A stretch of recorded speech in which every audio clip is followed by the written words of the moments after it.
right, everybody, if you want to find your way back to your seat from in the lobby, we're going to get started here in just a moment. Everybody, Brother Joe, you want to holler out there at everybody in the lobby, tell them to come on in. We're going to get started here in just a moment. Brother Dave, you want to holler at everybody out there? You looked at me, that's why I'm asking you.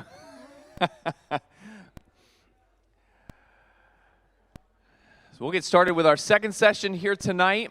As you are coming in, just let you know as well, we are recording all of these, so they will be available to go back and watch. Sunday, we'll have those available on Sunday.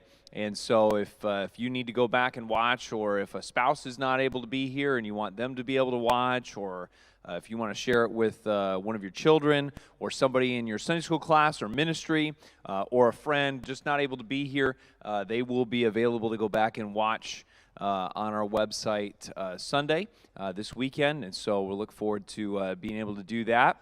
And then, of course, if you did not get your book, make sure that after this session is over that you go by. I think there's a few folks that are here tonight that still haven't grabbed it yet. And so make sure that you go back and get that and take that with you and be able to take this information to learn from it continually. Well, wasn't that first session good, Brother Bosje? That was a blessing. And we were talking right before, and again, just commenting on such a cross-section of folks from all different walks of life in our church and being here, and yet, as he teaches from the Bible, it will always be helpful, and it will always be practical, and so I'm looking forward to what he has in this session, and then once he's done, I'll come back up, give you some instructions about the schedule tomorrow, and we'll look forward to hearing from him again. Brother Bosje?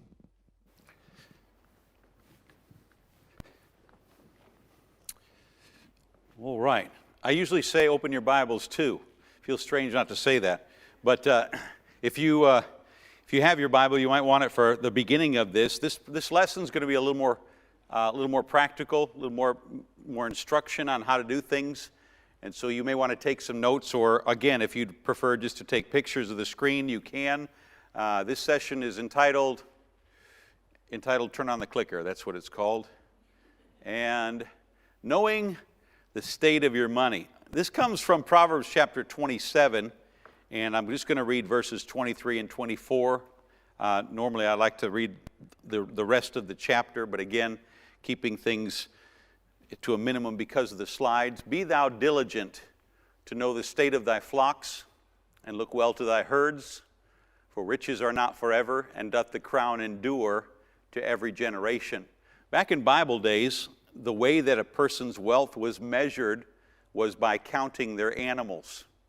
They didn't have bank accounts back then. They didn't have 401ks. And so if you wanted to know how wealthy someone was, it was very easy to tell. You'd just walk past their farm and count how many animals were out in the paddocks or out in the pastures.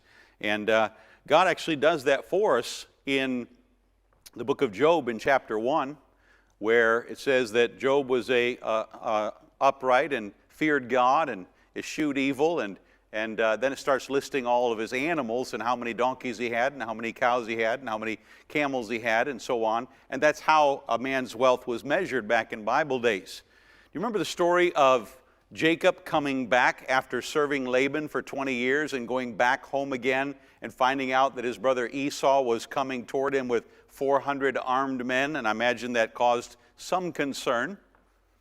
And he began to send gifts, and the Bible says he sent a servant with some sheep, and then a servant with some rams, and some servant with some different animals, and kind of sent them on ahead, trying to soften the blow a little bit of the first time meeting after 20 years, and they didn't separate well. When they left, Esau said, "I'm going to kill you as soon as Dad's dead," and so trying to cushion that a little bit. And I thought, just for fun, one day I would. I was living in New Zealand, and in New Zealand is an extremely agricultural country. We moved there in 1996. When we moved there in 96, New Zealand had 3.5 million people in the whole country and 56 million sheep. It was about 16 to 1. And so there were a lot of animals in New Zealand. And I was reading that passage one day while I was there in New Zealand. I thought, I wonder how much that's worth. And so I just got the newspaper out and started checking the last livestock sales and what did they get for the average ewe and what did they get for the average ram, and had a hard time pricing camels. I found that it's kind of hard to find auctions for camels in our part of the world, but I did find a price. And so basically what I came up with was that the animals that Jacob was sending ahead to Esau were about $350,000 worth of animals. That's how you measured somebody's wealth. In Proverbs, and of course Solomon had many, many animals. In fact, he sacrificed more animals than I may ever see in my whole life. He was very wealthy, and 40,000 chariots, and some of those would have had multiple horses. He had a lot of animals. He's the one that made this statement, "Be thou diligent to know the state of thy flocks." Now, today, we don't measure someone's wealth by animals, and that's a good thing because our last pet was a poodle. And at 12 years of age, she and I went for a walk, and only one of us came back. And we don't have any pets right now. And so I'd be very poor if our wealth was measured in animals. Thank God that it's not. But when the Bible is talking here about knowing the state of thy flocks and look well to thy herds, I don't think it's unjust at all to take that and apply it to our finances today. What God's saying is I don't care if you're good with money or not. Have some character and be diligent at knowing where you are. I have people come to me often for financial counseling, and they'll sit down and they'll say, "Brother Bosje, I have so much debt." And I say, "How much debt?" And they say, "I don't know. Not sure." They'll come in and they'll have a checkbook that has all the checks that they've written, and they think that they're doing well because there's still a few checks left in the checkbook. But they haven't balanced it for 3 months. There's a command in the Bible here that we're supposed to be diligent, and that means we're supposed to be paying attention.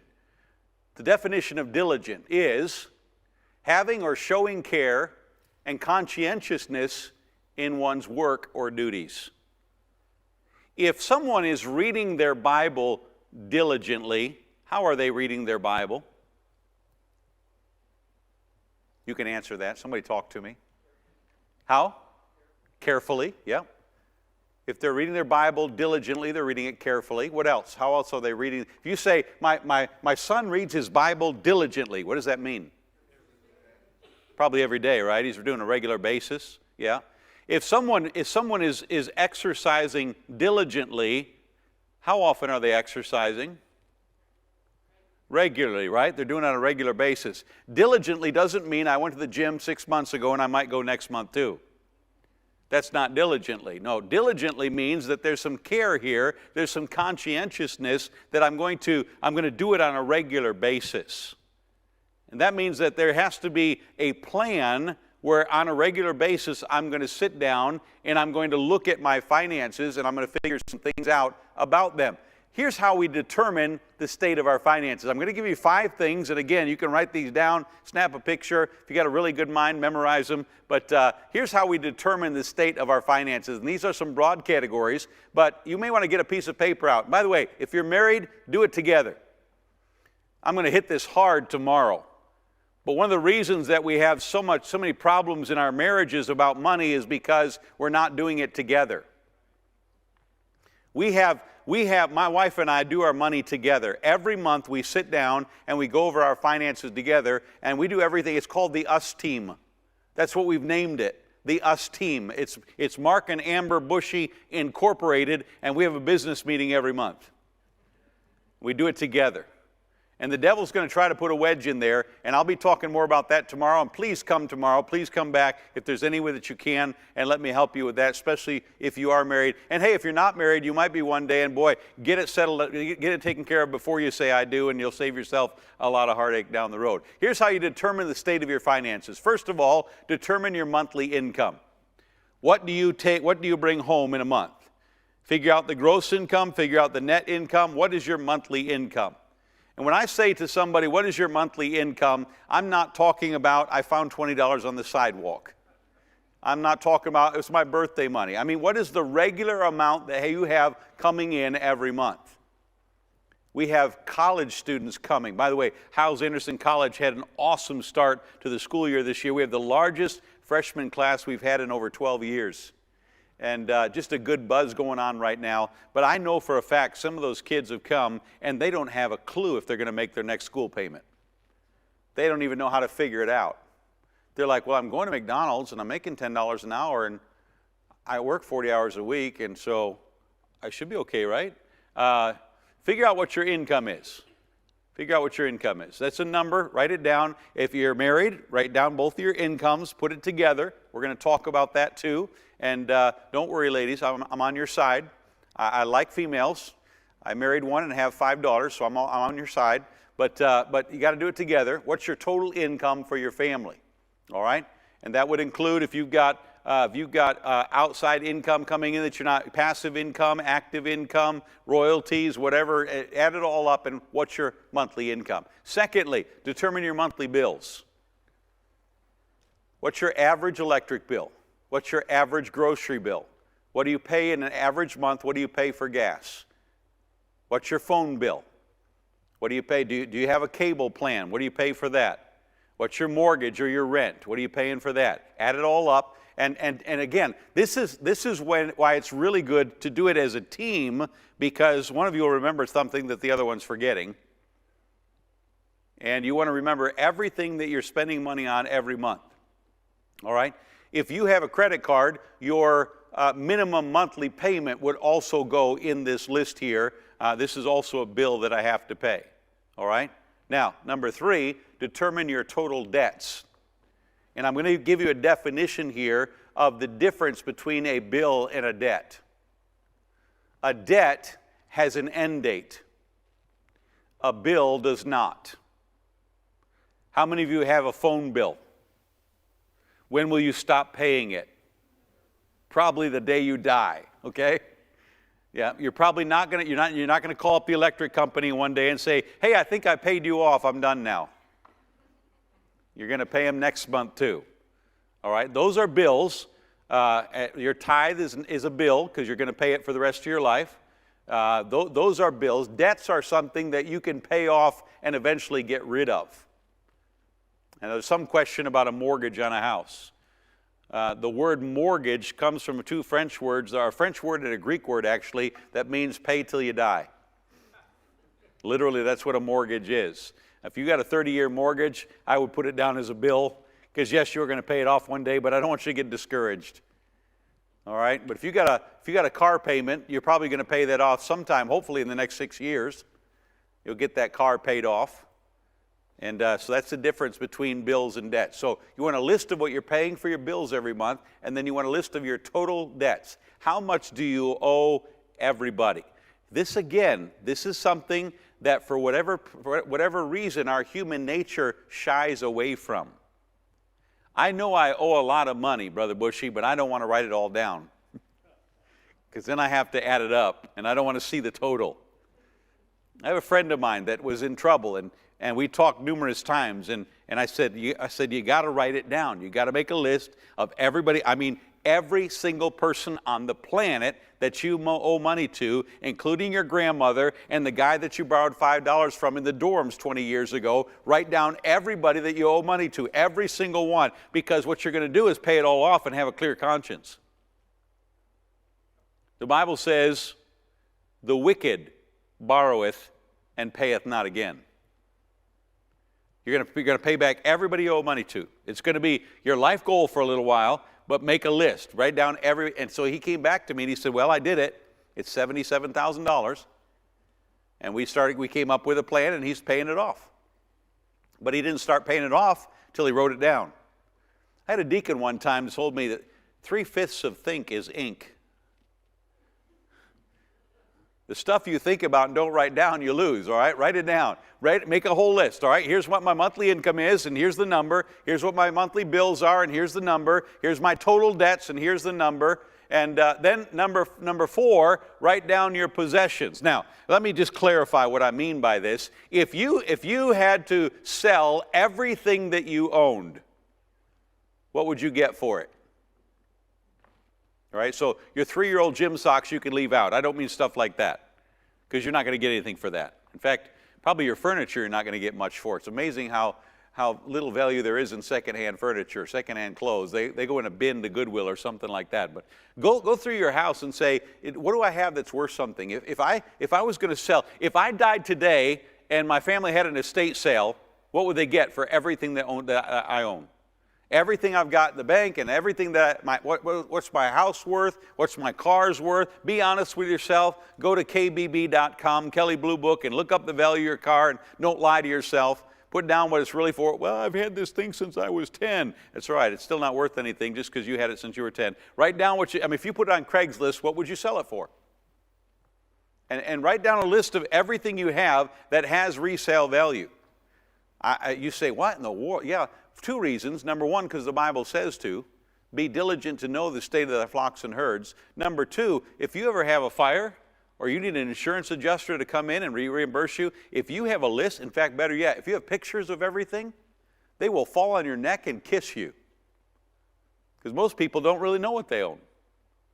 Figure out what you own. Make a list of it. And I think some of us here, and I'm going to go out on a limb a little bit here, and maybe I'm wrong, but I think some of us here probably have a lot more than we need. I'm just shooting in the dark here, but I think probably some of us have stuff in the attic and in the shed and in the basement that if we started making a list, we'd go down there and say, oh, I forgot I had this. This is worth $100 right here. I'll put that on the list and find out you got stuff you don't really need, and it should be laid up as treasures in heaven, but I'm not preaching tonight. I'm teaching, so I'll move on. But anyway, make a list of all your possessions, all right? And then number 5, lastly, make a list of all your assets. Let me give you the difference between possessions and assets, because there is a massive difference. And most people, when I talk to them and I give them these 5 things, they make the list and they find the number for their monthly income, and they find the number for the monthly bills, and they find the number for the total debts, and they find the number for their possessions, and then they find out, I don't have any assets. Here's what an asset is. An asset is something that you own that is paying you every month. What do you own that's paying you? Dividend stocks? A CD at the bank? A rental property? Something that you own that's paying you, that's an asset. How many would agree with me that your house is not an asset? Would you raise your hand? Does your house pay you to live in it? How many would say, no, my house costs me to live in it? Would you raise your hand on that one? Yeah. And you got to replace the roof next year, right? Yeah. Houses are not assets. Your car is not an asset, unless you're an Uber driver. But if it's not paying you every month, it's not an asset. And the truth is, very few people have assets. Yeah, I'm going to take a chance here. I'm putting myself in a spot, but how many of you have ever read anything by Jane Austen? Would you raise your hand if you ever read Jane Austen? Anybody ever read Pride and Prejudice or seen the movie Pride and Prejudice? All right. Remember Mr. Darcy? Yeah. Remember when Mr. Darcy came and Elizabeth's mom got all excited because he's worth 10,000 pounds? Do you know what that means? That line in the movie, or you read in the book and thought, well, I don't know what that means, but I'm just going to read the book. Back in Europe 200 years ago, there was a different class of people. They were called the gentle class.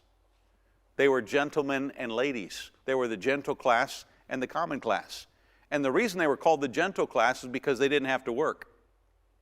And the reason they didn't have to work is because they had huge estates where they owned property and they owned farms and they owned manors and they owned fields, and they would rent them out to the serfs or the common people. And the common people would work the land, and they had to pay rent to the lord of the land, the landlord, and they would pay him to use his land to raise their crops, and he just sat at home and raked in the money from all the rents coming in. And Mr. Darcy had a lot of property, and so he was worth 10,000 pounds a year. He didn't have to work. And what typically would happen is that when the master of the estate would die, is that one of his sons would become the new master of the estate, and one of the other sons would go work for the church, and the estate would pay his way. That's the way it was 200 years ago in Europe. We've lost that now. We scrape by day to day. We don't have anything in savings. We're depending on Social Security to take care of us after we retire. We have nothing to leave our children. We don't have estates. One of our children gets called to the mission field. They have to go on deputation for 2.5, 3 years to raise the money to go. Wouldn't it be amazing if some people started following God's plan and getting things in order, and we're able to take care of some of the young people in our church that want to go into ministry? Wouldn't it be awesome if we could pay our school teachers what they're worth? No offense if you're a school teacher, but you could have said amen right there. Yeah, wouldn't it be amazing? I think it's a shame that the Mormons have more money than we do. The Catholics have more money than we do. And we're kind of running through our life blind, and we're bumping into trees, and we're yelling out, I'm living by faith. Instead of saying, God, you gave me a responsibility, and I got to buckle down and figure this out. And I got to figure out what I got coming in, and I got to figure out what I got going out, and I got to figure out what I own. I got to figure out what's paying me and what I'm paying for, and I got to have that all figured out. So those are the 5 things that you need to determine to find the state of your finances. Let's determine your monthly cash flow. And I took 1 semester of accounting, and so I know some of the terminology. I am not an accountant. If you don't have an accountant, you probably ought to get one. Accountants will save you a lot of money. I mean, if you're a teenager, maybe not, but a good accountant can save you a lot of money, and I have a good accountant. I thank God for him, good Christian man. I'm not one. But I do know some of the terminology, and one of the terms they use is cash flow. Monthly cash flow. Let's figure it out. Here's how you do it. Number 1, write down the number that represents your total monthly income. What do you have coming in every month? What do you have coming in every month? When you get your paycheck and Uncle Sam took his cut and all your benefits taken out, what do you have coming in every month? Write that number down. And then write down the number representing your total bills each month. What are you paying out every month? Money in, money out. Income, outgo.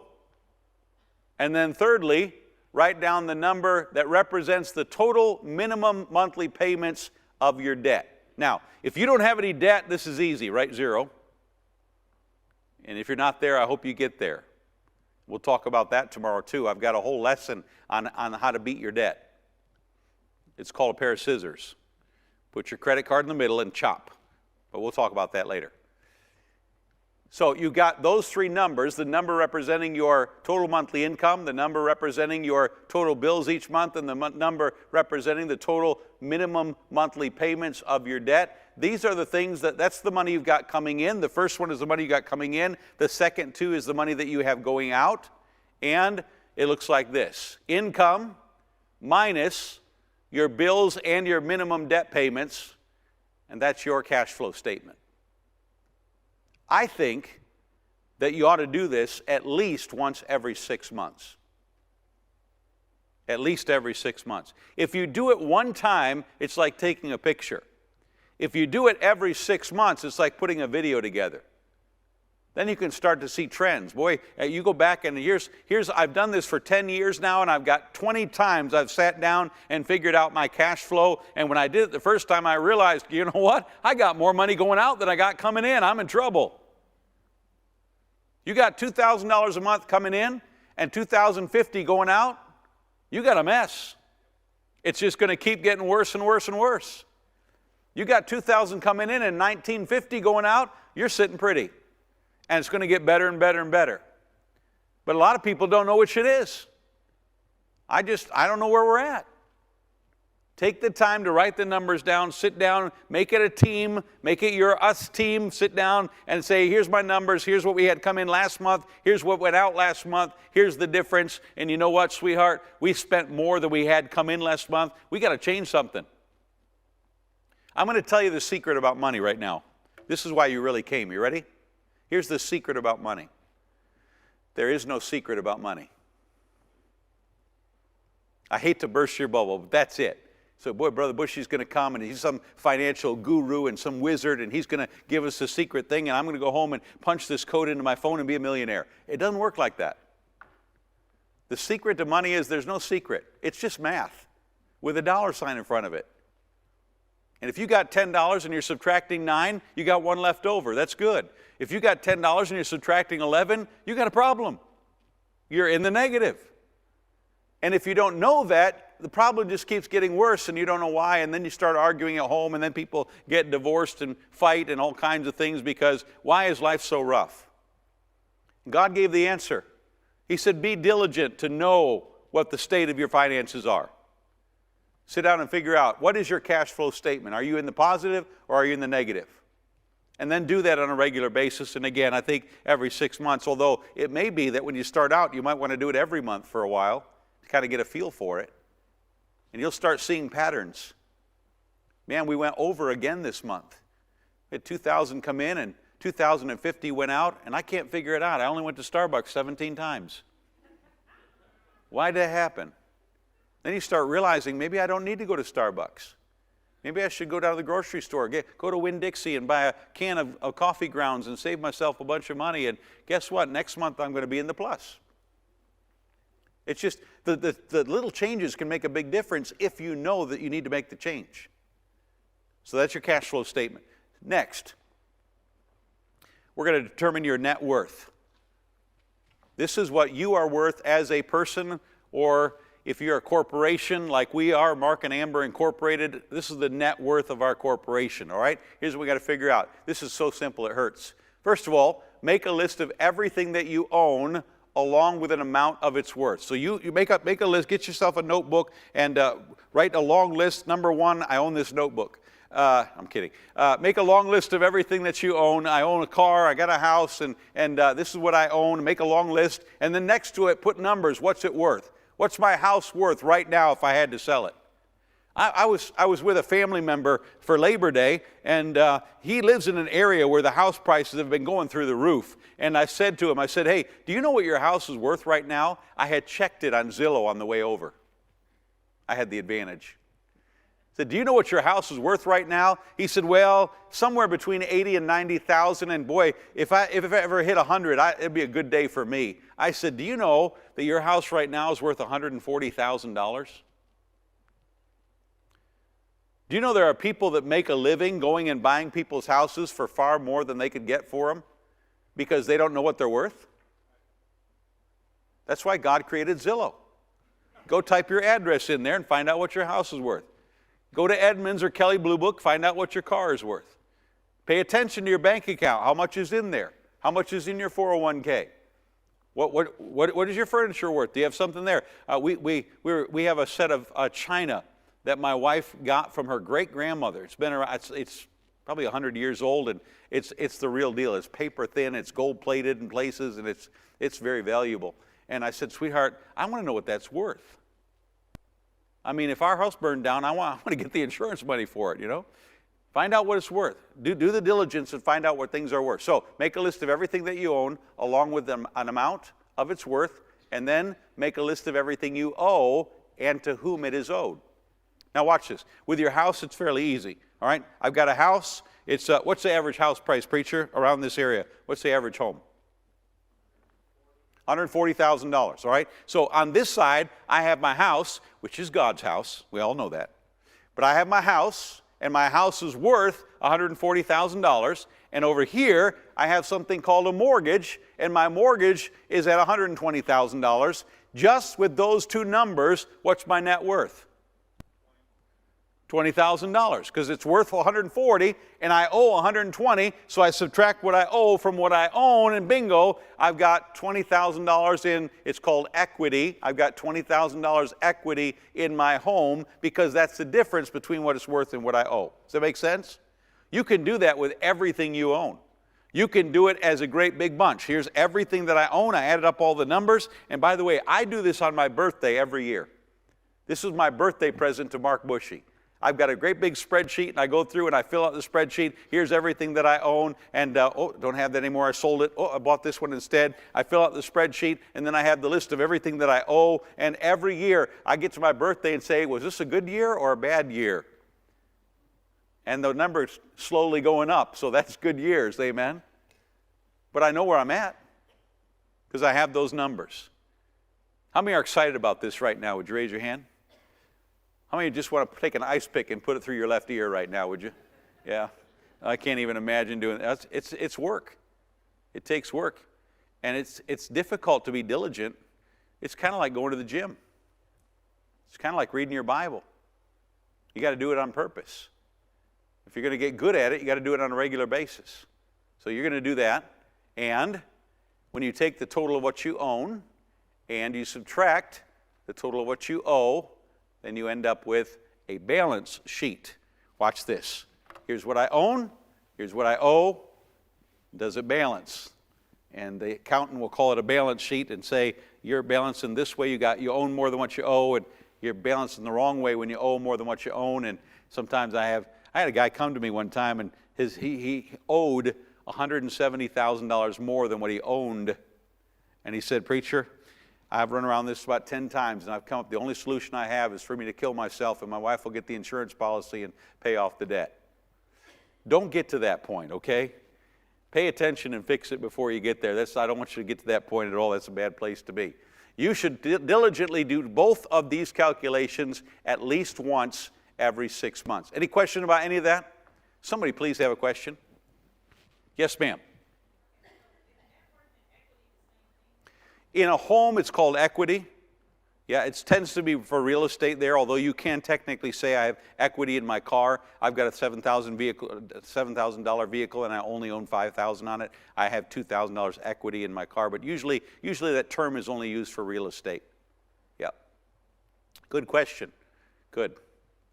Words are important. Good to know the definition of words. That's why I just gave you the definitions for two accounting terms for cash flow and for balance sheet. Now you know, and you're all a little bit smarter than when you got here. I can just feel the intelligence rising in this room. Our IQs all went up at least by half a point. Anybody else? Anybody else? Yes, sir, in the back. How would you add a whole life insurance policy to pay out on your whole life into that? I'm not a fan at all of whole life insurance policies, but it should have a cash out value, am I right? Yep, then I would count whatever the current cash out value is of that policy. That's an asset, not an asset, but it's a possession. It's something you own. And it should be increasing if you're with a decent company. Yeah. So does that answer your question? Yep, it's a possession. Yeah, I'm not going to get into insurance real big, but I would say very simply that if you have any idea how to invest and make money with your money, I strongly suggest that you buy a term life insurance policy and invest the difference. Because it's been proven many times over that universal life and whole life, in the long term, the average return is somewhere around 2%, and almost any of you can do that better than that with your eyes closed if you just read a few books. So that's my opinion. Okay? Anybody else got a question? I'll be nicer to everybody else. Sorry about that.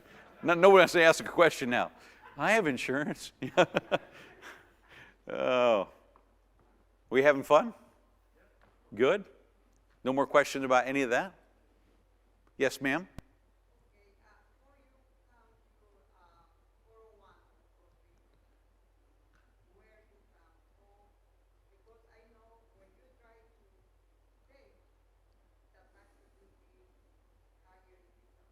How often do you get a statement for your 401k?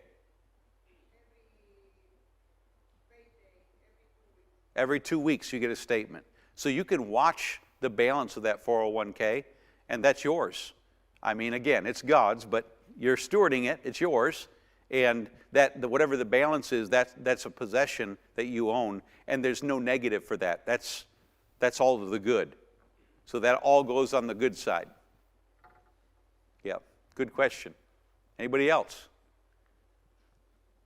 This is, I used to say when I taught school, I said, there's no such thing as a dumb question.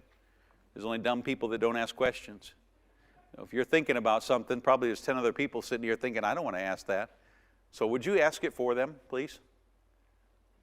Anybody else? So with the 401k, though, if you withdraw early, there's penalty.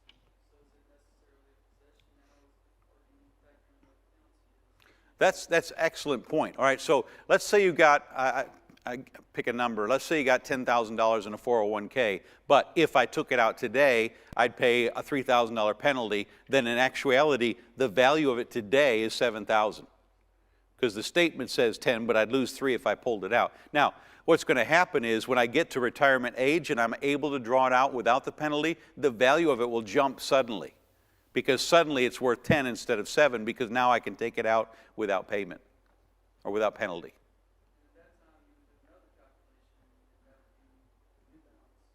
Hurts, doesn't it? That's one more calculation thrown in there, yes. Yeah. Oh. Wouldn't it be nice if it was all just really easy? Yes, sir. Mark, in relation to both those questions, fully funding a 401k, the money comes out tax-free today. Okay. You're going to get taxed in retirement. So you get the money today and you get taxed later? When your 401, when you start getting paid out of your 401 after you retire, Yep. you pay taxes on it Right. at the rate of whatever taxes are then. Yes. You fund your Roth today, you fund it with after-tax dollars, but 20 years from now when you retire, when that money comes out, it's not taxed. Correct. That's the big difference between a traditional Roth and a traditional IRA and a Roth IRA. Yeah, and I don't know if I want to get that deep into the weeds with that stuff, but simply, I have a Roth IRA, and I can't take the money out right now, but I can look and see what it's worth today. So I just use that number because I'm not going to try to take it out before I retire. I just use the value of it today. I know Julie and I have been at this now for 40 years, almost 40 years. When we were younger, the 401k appealed to us because you're trying to live on usually a less amount of income. Correct. As we've gotten older, we switched it the other way. When we got to the point where we could, because we started thinking about, yeah, we're going to pay our taxes now, but when we retire, we don't have to deal with it. I think somewhere in there, what you're saying, I don't want to confuse the issue. Yeah. I think the simple question is, when I look at the balance, is it worth that number that I'm looking at, or do I have to calculate? And I think, what's your name? Larry. I think, Larry, if you're looking at your 401k balance and your intention is to leave it there until you retire, you're not going to take it out early, I wouldn't feel bad about saying, look, it says 10,000, I'm going to count it as 10,000 because I'm not going to do the early withdrawal. And one of the things I'm going to teach you tomorrow morning is about building an emergency fund so that you got if something horrible happens, you don't have to take your 401k out. You don't have to turn that $10,000 into $7,000 because you got $10,000 over here in an emergency fund. Yeah, I'm a huge fan of emergency funds. I think everybody ought to have one, and it ought to be your number one priority. As soon as you balance your budget, start building an emergency fund. Because what happens in essence, I had a guy in my Sunday school class, single guy, had come from a rough background and had kind of scratched his way up and got a job and bought a car and was doing okay. And then he got sick. He had some kind of a kidney problem, and it was not long. It lasted about 2 weeks. But in the 2 weeks, he lost his job. In the 2 weeks when he lost his job, he lost his car. He couldn't make the car payment, lost his car. And in fact, 1 month he paid his car insurance on a car he didn't even own because he didn't know he didn't need to pay the car insurance, and just kind of got backward. Well, then he came to me and he said, Brother Bosje, I'm really stuck because he said, I got job offers, but I can't get to the job interview because I don't have a car, and I can't afford a new phone. And he ended up getting down at the bottom. And the truth is, $500 would have saved him. And I think sometimes we need to be our own insurance policy and have a little bit of money in the bank. And I'm not for saving up treasure, but I don't think that's the same thing. And I'll explain that later if you want me to. But I think it's important that we have some kind of a emergency fund, because how many have ever had an emergency? Would you raise your hand good and high? Yeah, that's a pretty high percentage across the room that you've had an emergency at some point. And I think some of you lied and didn't put your hand up. So I think it was higher than that even. No, the truth is, we all have things that happen that we're not expecting, and suddenly we need some cash. And there literally, some people if they're living paycheck to paycheck. I mean, my money's gone. Today's Friday. I got paid today, and by Tuesday it'll be gone again, and I can't wait till next Friday. Some people live that way. And then the washing machine breaks down, and now they got to go to the laundromat. Now they're spending gas money to get to the laundromat and quarters in the laundromat, and they're spending the money they should be using to buy a new washing machine. And they end up getting behind the 8 ball that way. Whereas if they got a little bit of money in the bank, they can just go buy a new washing machine and then refill that emergency fund up. And I think that's very important to have that. You become your own insurance policy against those emergencies. And if you're living paycheck to paycheck, that's the most important thing you can do. As soon as you run your numbers and figure out where you're at, start building an emergency fund. I think every married couple ought to have at least $1,000 in a savings account. And by the way, an emergency is not, hey, that couch is on sale. It's not what I mean. All right? An emergency means a genuine emergency. Somebody's life's in danger or something horrible has happened, and we're going to take that out. And then as soon as we use it, our number one priority now is to refill it back up before we move on with anything else. That make sense? Good. All right. Any other questions? We're doing good. We got about 8 minutes here if you want to use them. Yes, sir.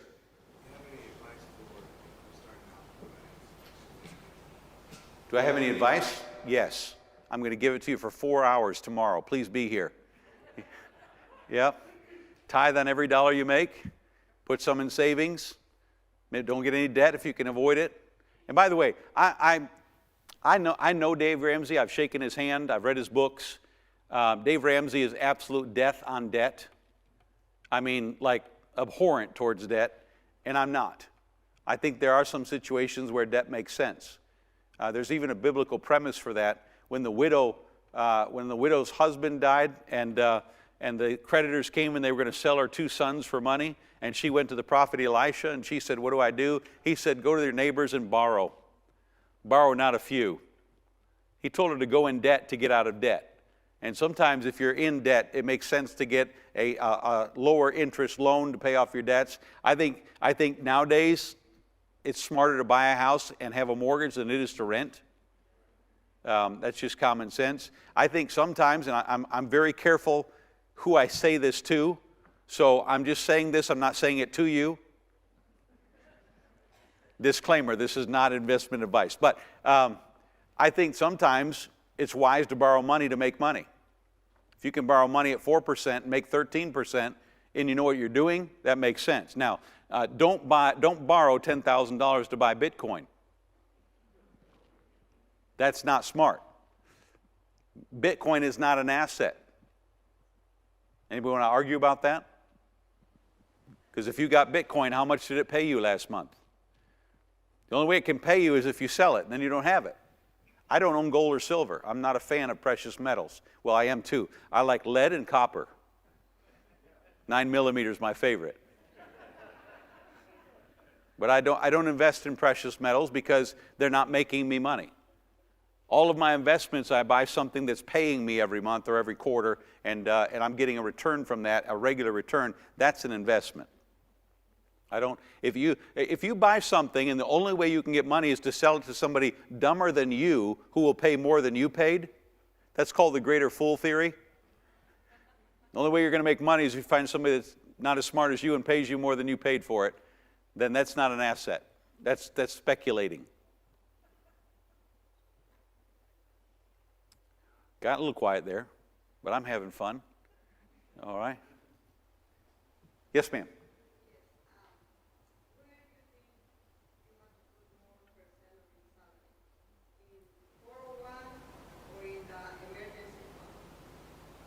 If you don't have an emergency fund, that is the priority. And general financial wisdom, if you talk to the average financial advisor today, and I'm not a registered financial advisor because there are legal liabilities that come with that I don't want. I'm a Bible teacher. But the average financial advisor would tell you that you should have 6 months of expenses in an emergency fund. So whatever you spend in a month to live, you should have 6 months worth of that. Now that doesn't necessarily mean 6 months income, but if you had to live without an income for 6 months, how much would it cost? And put that in an emergency fund.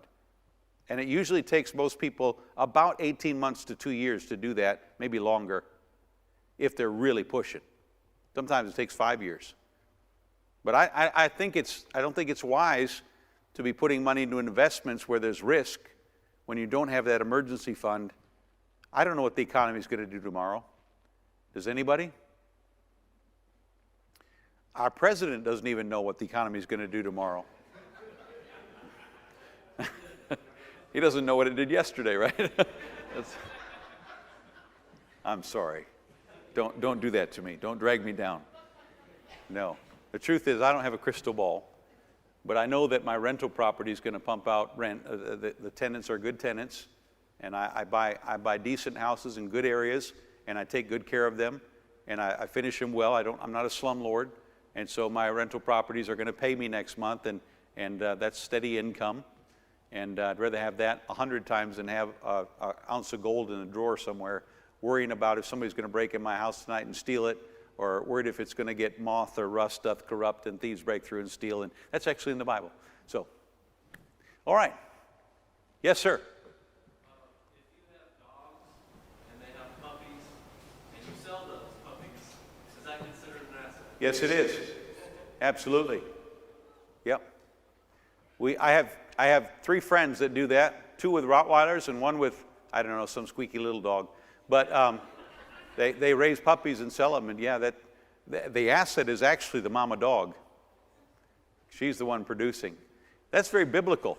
You know, I got to finish here, but when Abraham died, everything went to Isaac. Isaac was the son of promise. Ishmael got gifts, and he had to leave. Isaac got the farm. And if you read the story, the Bible says the first year that Isaac became the master of the estate, if you will, the owner of the manor, that he increased everything, are you ready for this? 100-fold. He didn't double it, triple it, quadruple it. He grew it 100 times the first year. That tells me 2 things. That tells me, number 1, his dad gave him something to work with, and number 2, his dad taught him what to do with what he gave him. When Jacob came to Isaac, he stole 2 things from his brother Esau. First of all, he stole the birthright. That was the stuff. That was the animals, that was the belongings, that was all the physical stuff that Isaac had, and Jacob tricked Esau into giving it to him, and so he got his dad's belongings. But when he went back to his dad the second time, what he was looking for was the blessing. And if you read the blessing, it sounds like the CEO of a company handing the company over to the next CEO. He said, God's going to bless you, you're going to make a profit, your brother's going to work for you, you're going to be a great success. And the blessing, in my opinion, what Isaac was saying to Jacob, he thought he was talking to Esau. What he was saying to Jacob was, I've given you the stuff, now I'm giving you the authority to use it. And that's why the name of my book is The Birthright and the Blessing, because I think that every parent has the responsibility of, number 1, leaving something for their children. A good man leaveth an inheritance for his children's children. It does not say, a good man leaveth an inheritance for his children. It says, for his children's children. That means I have to leave something for my children and train them well enough that they're able to leave something for my grandkids. There's the physical belongings, there's the knowledge and the empowerment to help them to know what to do with it. And that's something that all of us need to take on board and say, you know what, I have a responsibility. I detest Social Security for this reason, because so many Christians depend on it for their retirement. But when you die, what happens to your Social Security? What do your kids get out of it? No. If you're paying into Social Security, I hope you get every penny back. But you ought to have another plan for your kids. There ought to be something you're putting aside and investing in for your children as well, so you can leave something as an inheritance for your kids. And then teach them what to do with it. I used to sit down when my kids were 4 and 5 and 7 and 8 and 10. And there was a year like that. And I would sit down with them and I would say, okay, I'd tell stories about chickens and eggs and teach about investing, and I would talk about tithing, and I would prepare them. And my daughter got married. I won't tell you which one, but she got married, and she called me a few months ago, and she said, Dad, we just opened a savings account, and my husband and I were saving for our first house. And I said, sweetheart, I am so glad that you married somebody that's good with money. And she giggled, and she said, Dad, I know more than he does. And I said, yes. Because I want my kids to do well financially. I don't want them struggling. I want them to be able to help people and give and be a part of missions and tithe faithfully, and then teach their children so that my children's children get an inheritance. All right, we've got to stop. Thank you so much for being here tonight. God bless y'all. We'll be back here at 8:30 in the morning, and some important subjects that will be helpful to you. Please be here if you can.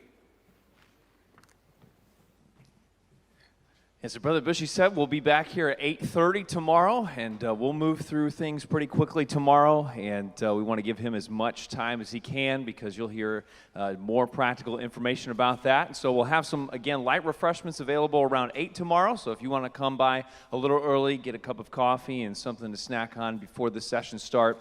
And again, starting Sunday, we'll have the recordings available so that you can watch them, and you can also share those with other folks so that they'll be able to watch them as well and be able to go back and receive some more information. All right? Well, we're going to give you a few minutes back tonight, and so I hope that you have a great night. Be safe going home, and we will see you back here tomorrow morning. God bless you.